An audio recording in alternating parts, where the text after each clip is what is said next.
The night Daniel Carter was born, the power went out in half of their neighborhood. Wind howled through the cracked windows of a one-bedroom apartment on the south side of a forgotten American town, and rain leaked steadily into a bucket placed beneath the ceiling. His mother, Sarah Carter, gripped the edge of a rusted hospital bed in the charity ward, biting her lip to keep from screaming too loudly. Because even pain, she believed, should not disturb others if it didn't have to. Outside, sirens echoed like distant warnings of a world already harsh and unwelcoming. Daniel entered that world with nothing waiting for him, except struggle. By the time he was 5, he understood things most children didn't. He knew that the sound of coins dropping into a glass jar meant groceries would happen that week. He knew that silence between his parents at night meant the rent was late again.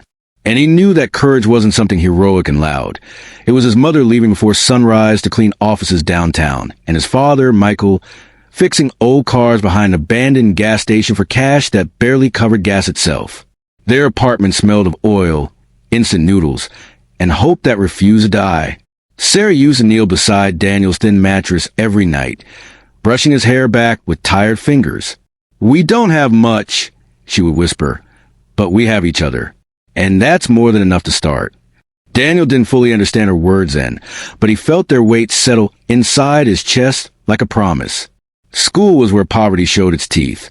Daniel's shoes were always a size too small by winter, the soles peeling like tired skin. His lunchbox held peanut butter sandwiches wrapped in reused foil, while other kids opened colorful packages with brand names he couldn't pronounce. Some laughed, some pointed. One boy asked him once, loud enough for the class to hear, if his family lived in shelter. Daniel didn't cry. He learned early that tears cost energy, and energy was a luxury. Instead, he learned to observe. He watched how teachers spoke kindly to some students and impatiently to others. He noticed how opportunities seemed to arrive wrapped in confidence, not talent. And he discovered that if he listened closely, books could take him places his body couldn't afford to go. At night, by the dim yellow glow of a single lamp, Daniel read library books while his parents slept in shifts, Michael resting before an overnight delivery job, Sarah waking early again to clean. Their exhaustion filled the room, but so did something stronger, persistence. Then came the winter. Everything almost fell apart. Michael injured his back, lifting an engine block that wasn't secured properly. The pain folded him in half, and the doctor's words were blunt. No heavy lifting for months. No work meant no income. No income meant eviction notices taped to the door like cruel reminders of how fragile survival was. Sarah tried to carry everything alone. Double shifts, triple shifts. She smiled through cracked lips and bleeding hands, telling Daniel stories at night, even when her voice trembled. But one evening, she collapsed in the kitchen, her body finally demanding payment for all the strength she'd borrowed. Daniel stood frozen, staring at his mother on the floor, the world suddenly too quiet.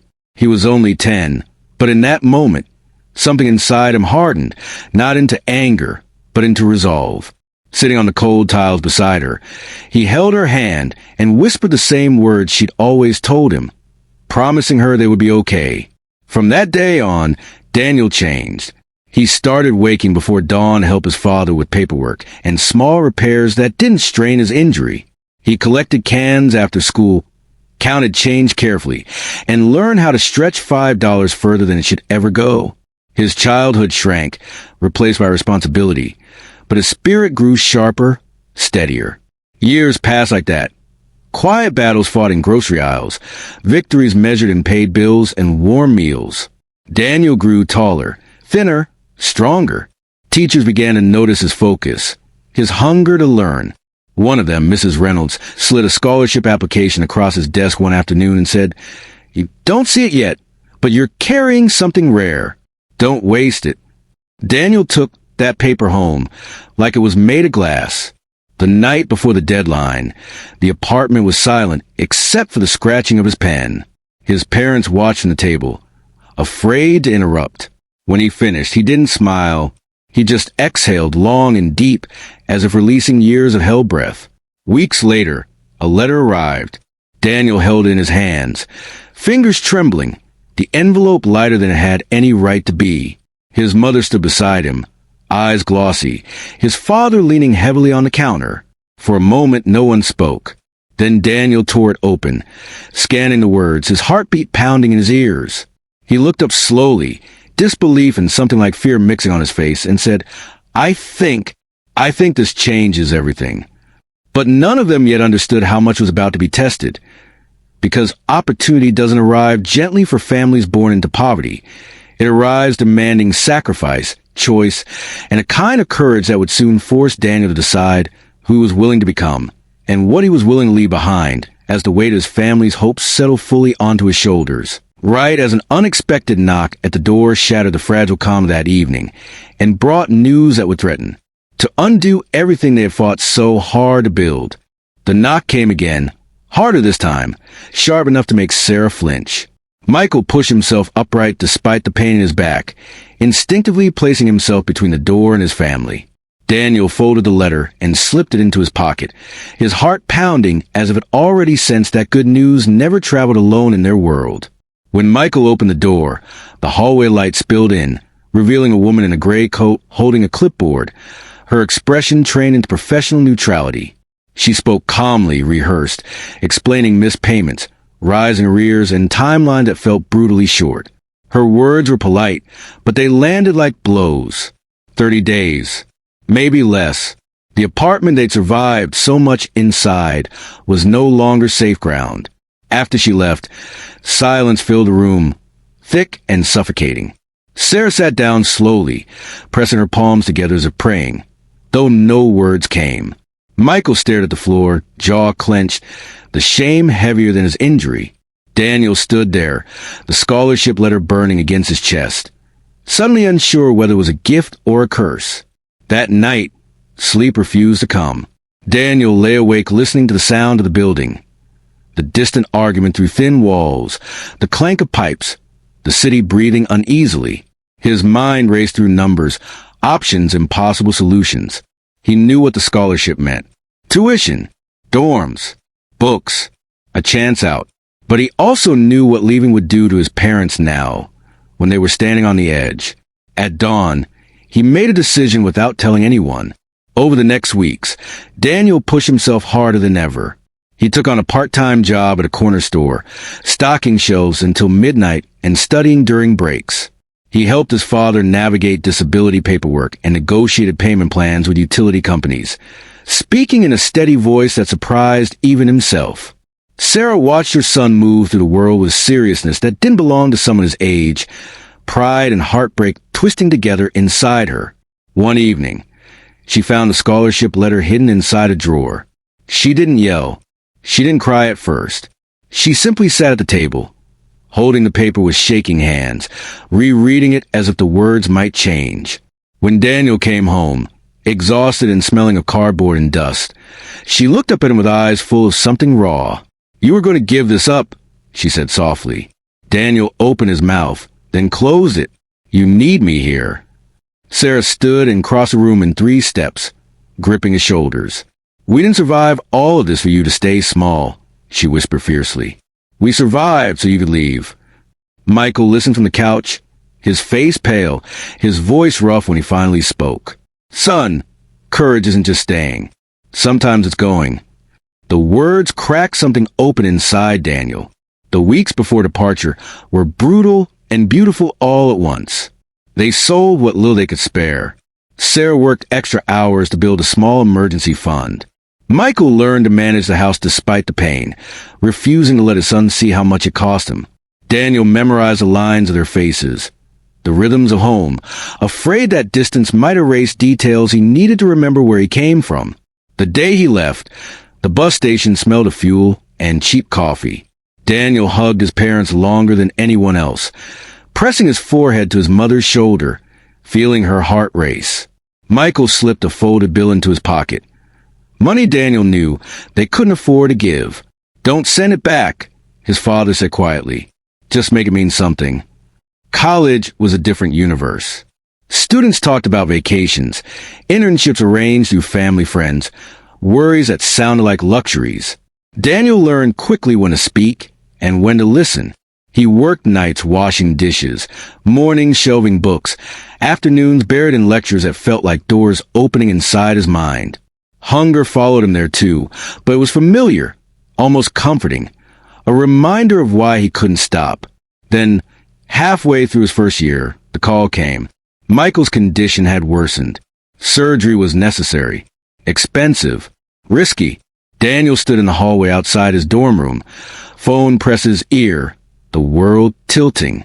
He stared at the floor as students laughed and passed by, unaware that his life was splitting into before and after once again. He booked a bus ticket home that night. Back in the apartment, everything felt smaller, quieter. His father looked thinner, his mother older. Guilt wrapped around Daniel like a second skin. He wanted to quit, to stay, to work full-time, to fix what felt broken. But lying in bed that night, listening to his parents whispering about him in the kitchen, about how proud they were, about how his future mattered more than their fear, Daniel understood something clearly for the first time. Their courage had never been about comfort. It had been about belief. He returned to school, carrying that belief like armor. He studied harder, slept less, failed sometimes, and learned more from it. Professors noticed. Opportunities came slowly, earned, never handed out. Each success felt shared, as if his parents' sacrifices echoed through every achievement. Years later, standing on the edge of a future that once felt impossible, Daniel would still feel the weight of those early nights. The cold floors, the empty fridge, the quiet strength of family that refused to surrender. And even now, as another challenge loomed just beyond the horizon, one that would test not only his success but his loyalty, his values, and the true meaning of courage, Daniel knew the story wasn't finished yet, because the hardest choices were still waiting for him, right where hope and fear collided once again. The challenge arrived quietly, the way the most dangerous ones always did. Daniel was finishing a late shift in the campus library when an email notification flashed across his phone. The subject line was short, almost casual, but it made his pulse jump. A prestigious firm had selected him for a paid summer placement, one that could open doors most students like him never even saw. The stipend alone was more money than his family sometimes lived on for months. It was the kind of opportunity counselors describe with reverence, the kind that changed trajectories. There was only one problem. The placement was in another state, far from home, far from the fragile balance his parents were still struggling to maintain. His mother's hours had been cut. His father's recovery was slow, uneven. Daniel reread the email until the words blurred, excitement and dread twisting together until he couldn't tell them apart. That night, he walked the campus long after midnight, hands shoved into his jacket, breath fogging in the cold air. He thought about his father forcing a smile through pain, about his mother pretending not to be tired, about the promise he'd made to make it mean something. Opportunity, once again, was asking him to choose. When he told his parents, there was a pause on the phone line. So long Daniel thought the call had dropped. "This is good news," Sarah finally said, her voice steady but thin. "This is what we prayed for." "But," Daniel began. "No," Michael interrupted gently. "No buts. You take it." Daniel closed his eyes, hearing the determination beneath the fatigue. He agreed, though the decision sat heavy in his chest. The summer was relentless. The firm moved fast, spoke faster, expected perfection. Daniel learned to survive on 4 hours of sleep, to speak with confidence even when doubt clawed at him, to hide his background behind professionalism that sometimes felt like armor and sometimes like a lie. He sent money home every month, more than he could afford, telling himself he could live with less. Then came the call that shattered his careful balance. Sarah had collapsed at work. Daniel sat in a conference room surrounded by polished glass and city views, his phone vibrating in his hand, unable to breathe. The words emergency and hospital echoed in his head like sirens. He requested time off, his voice shaking despite his efforts, and was met with tight smiles and sympathetic nods that didn't reach anyone's eyes. Family emergencies, they said, were unfortunate. He took the overnight bus home.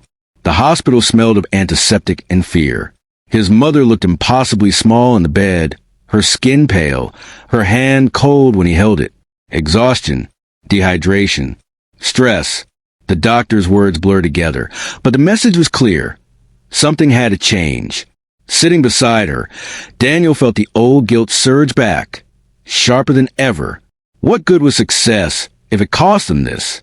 What kind of son chased dreams while his parents broke themselves to support him?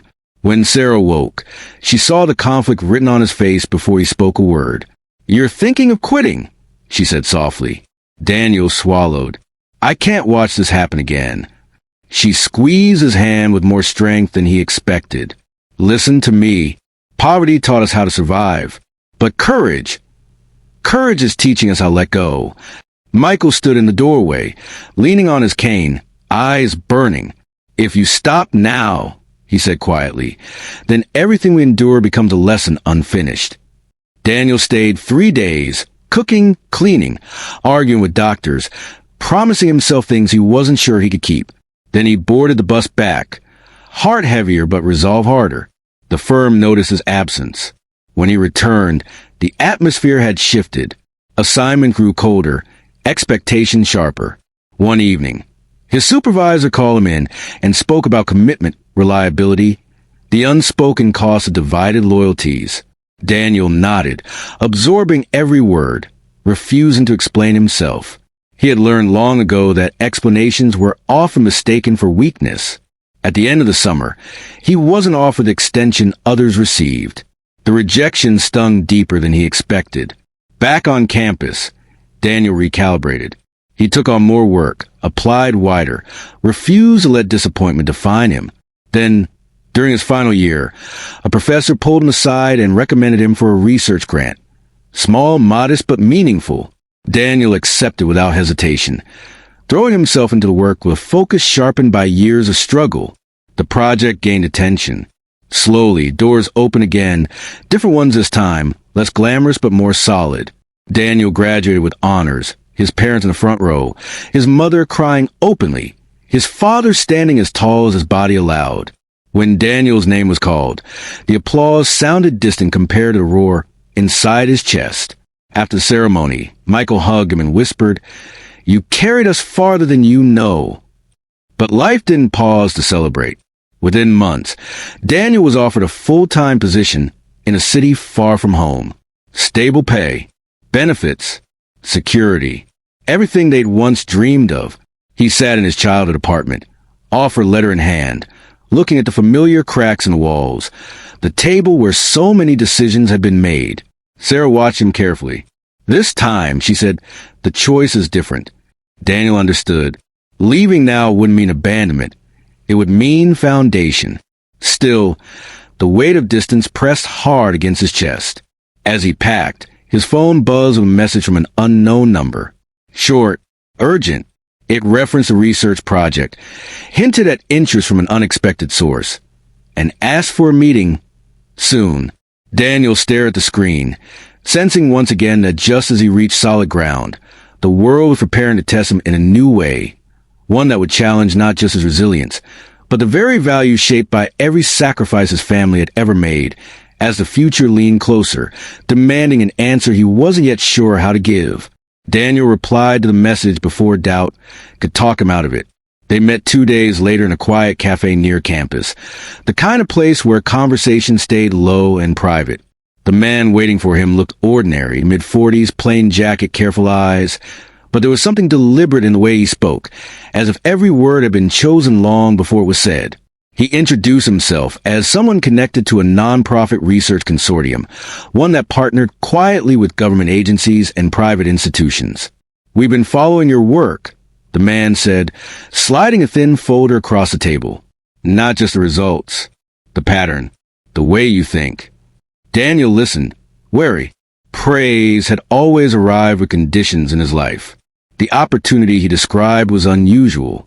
A 2-year fellowship, modest pay at first, but full funding, mentorship, and access to resources Daniel had never imagined. The work focused on economic mobility, policy gaps, and data-driven solutions for families trapped in generational poverty. It was meaningful. It was aligned with everything Daniel cared about. And it was risky. There were no guarantees of long-term stability. No clear ladder. Accepting it would mean turning down the safe corporate job waiting for him. Once again, certainty stood on one side of the scale, purpose on the other. That night, Daniel couldn't sleep. He sat at the kitchen table, the same one where his parents once counted coins, staring at two offer letters. One promised security. The other promised impact. His parents slept in the next room, older now, slower, finally allowing themselves rest after decades of survival mode. At dawn, Sarah found him there. "You look like you did when you were 10, she said gently. "Like you're trying to solve something too big alone." Daniel handed her both letters. She read them carefully, without interruption, then placed them side by side. "You've earned the right to choose peace," she said. "But don't confuse peace with fear." Michael joined them, lowering himself into a chair. "Son," he said, "we taught you how to endure. We never taught you how to play it safe." Daniel laughed softly, the tension breaking just enough to breathe. He chose the fellowship. The first year was brutal. The work demanded long hours, uncomfortable truths, and constant travel to communities that felt painfully familiar. Daniel interviewed families living in motel rooms, parents juggling 3 jobs, children carrying responsibilities too heavy for their age. Every story felt personal. Some nights, he drove back to his apartment gripping the steering wheel, fighting the old anger, the helplessness. But something else grew alongside the exhaustion. Results. Small at first. A pilot program approved. A policy brief adopted by a local council. Funding redirected where it mattered. Daniel saw numbers shift, outcomes improve, lives breathe a little easier. For the first time, success didn't feel abstract. It felt human. The second year brought recognition. Daniel was invited to speak at panels, to advise committees, to sit at tables he once believed were closed forever. He wore the same thrift store suit to meetings with executives who didn't notice the difference, because his words held weight. Still, he sent money home. Still, he called every Sunday. Still, he measured his life by more than his paycheck. Then came the setback. A major backer pulled out after political pressure. The program Daniel had built teetered on collapse. Staff panicked. Meetings dissolved into blame. Daniel spent nights rewriting proposals, days defending the work, weeks watching momentum slip through his fingers. One evening, after a particularly brutal review session, Daniel sat alone in his office, lights off, city glowing outside the window. The familiar voice of doubt returned, whispering that he should have taken the safe path, that courage had limits. His phone buzzed. A photo from his mother, Michael in the kitchen, smiling awkwardly, holding a small cake with uneven frosting. The caption read, "We're celebrating you today. No reason. Just because." Daniel stared at the screen, throat tight. The next morning, he walked into the board meeting differently. He spoke plainly. He told the truth about the data, about the people, about what failure would mean. He didn't beg. He didn't perform. He stood in his story. The funding didn't fully return, but enough stayed, enough to continue, enough to adapt, enough to survive. Years passed. Daniel's work spread quietly, steadily. He moved into leadership, not because he chased it, but because others trusted him. His parents downsized to a small house with a porch and light that lasted all afternoon. Michael's health stabilized. Sarah learned how to rest without guilt. One evening, standing on that porch, Daniel watched the sun dip low, the sky painted in colors he never remembered noticing as a child. "You know," Michael said, "we were afraid you'd forget where you came from." Daniel smiled. "I was afraid of that too." Life, as always, refused to settle. A national initiative was forming, bigger, louder, more visible than anything Daniel had touched before. His name surfaced in conversations. Invitations arrived. The scale was enormous. So were the compromises. Sitting alone again, older now, stronger, Daniel felt the familiar weight of choice pressing down on him. The story that began in darkness and scarcity was still unfolding, still asking him to decide how much courage he was willing to give, and whether the next step forward would bring him closer to the world he wanted to change, or pull him farther from the family whose sacrifices had written the first lines of everything he had become, as the future waited once more, unfinished and demanding, just beyond the reach of certainty. The invitation sat unread on Daniel's desk for 3 days. Not because he didn't understand its importance, but because he understood it too well. The national initiative promised scale, real scale, federal partnerships, media visibility, funding that could stabilize programs for decades. It also came with expectations, messaging alignment, political compromise, decisions made far from the people affected by them. Daniel had learned that power rarely came without strings. When he finally opened the document, he read it slowly, line by line, the way his father once studied repair manuals, careful not to miss the fine print. He could see himself there, on stages, in meetings, shaping conversations that had once excluded people like his family. He could also see the risk of becoming a symbol instead of a voice. He drove home that weekend without telling anyone why. The old neighborhood looked different now. Some buildings had been renovated, others boarded up. The corner store where he'd worked nights had new owners and brighter lights. Progress, uneven and selective. Daniel parked and walked, letting memory fill the gaps between what was and what remained. At home, Sarah was cooking. The familiar rhythm of her movements steadied him instantly. Michael sat at the table reading, glasses slipping down his nose. No one asked about work. They talked about small things, the weather, a neighbor's dog, a show Sarah had started watching. It felt intentional, as if they knew he needed grounding before words. Later, Daniel stepped outside alone. The air was cool, quiet.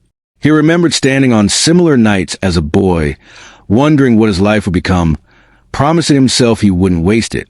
Now that promise felt heavier than ever. The next morning, he told them. Sarah listened without interruption, hands folded in her lap. Michael leaned back, eyes narrowed in thought. When Daniel finished, he waited, braced for guidance, approval, warning. Anything that would ease the way to deciding. Michael spoke first. That road gets loud, he said. And when it gets loud, it gets easy to forget who you're talking for. Sarah nodded. But silence doesn't help anyone either. Daniel exhaled. That was it. No answers. Just truth. He returned to the city and requested a meeting. The boardroom was sleek, intimidating by design. Faces around the table were composed, professional, curious. Daniel spoke carefully, respectfully, but firmly.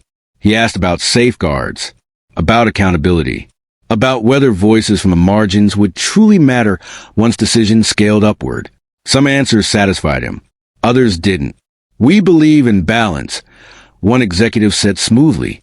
Idealism tempered by realism. Daniel nodded. I believe in realism informed by lived experience. The room went quiet. In the end, he accepted, with conditions, advisory councils built from the communities affected, transparent metrics, autonomy over research conclusions. It wasn't everything he wanted, but it was more than most offered.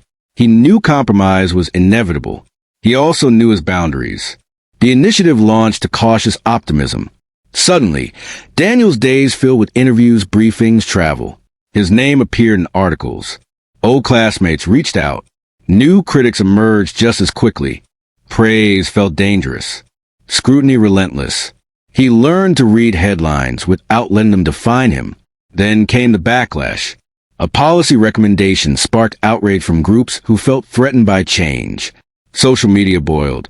Donors wavered. Daniel became a convenient target.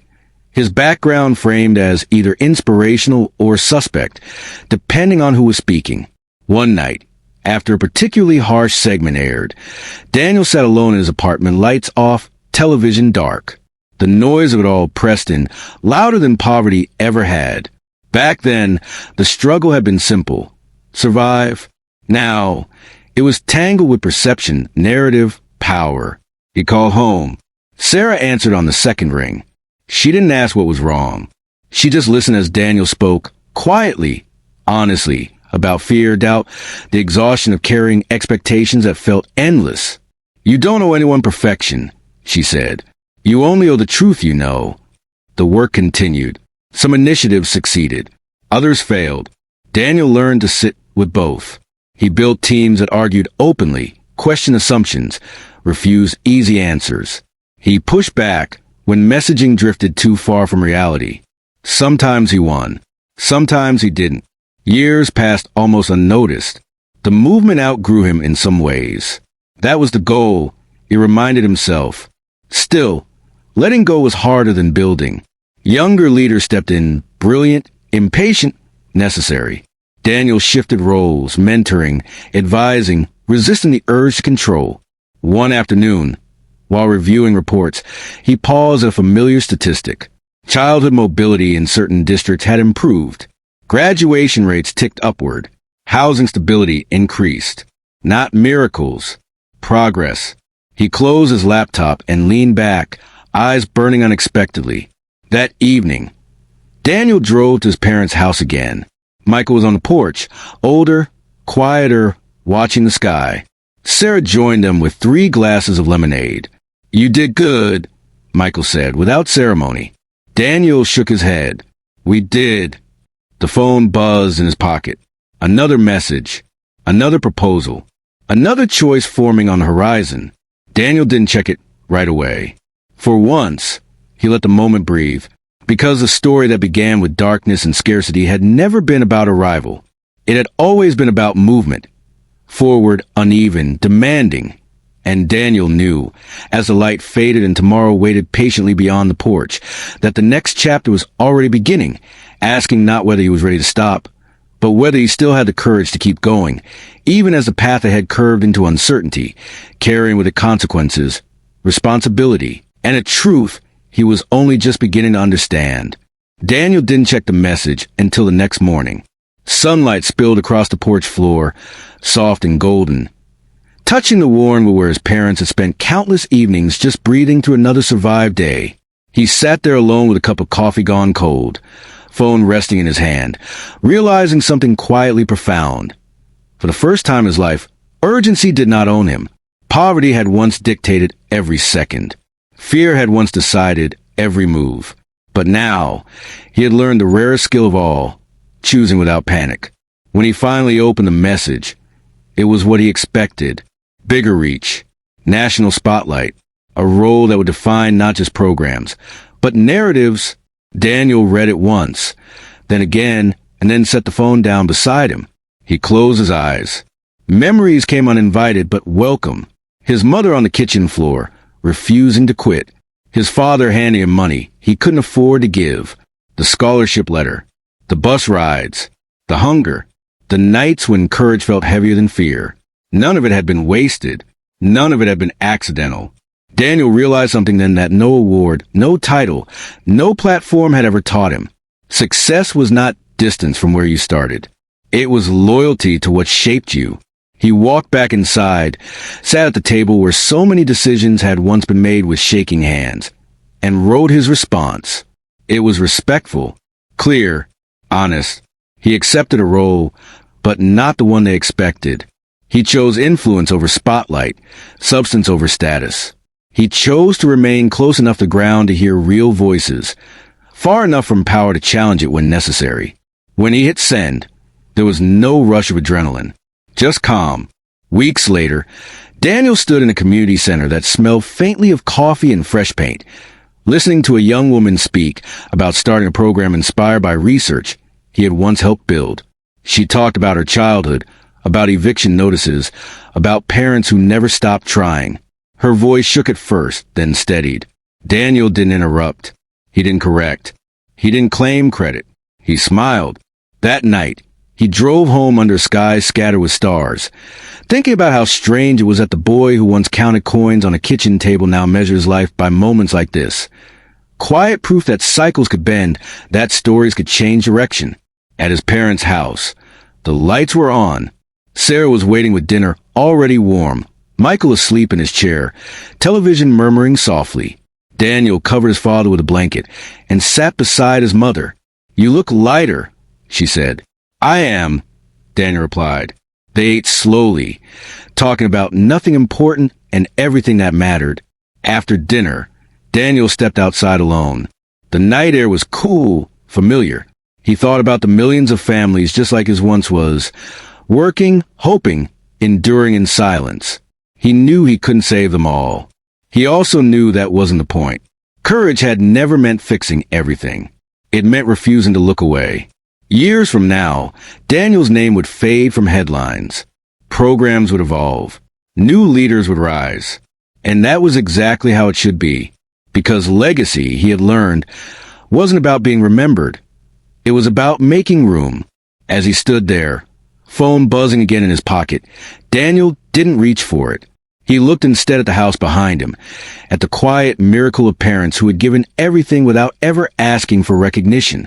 Born in poverty, raised by courage. The words no longer sounded like a slogan. They sounded like truth. Daniel finally understood that the greatest victory wasn't escaping hardship. It was transforming it into purpose without losing compassion along the way. And as the night deepened and the future waited, Daniel stepped forward not as a survivor running from his past, but as a man carrying it with pride, ready to keep walking, not toward an ending, but toward a life that proved one powerful thing beyond doubt. Where you begin does not decide how high you rise, but courage decides how far your story can reach.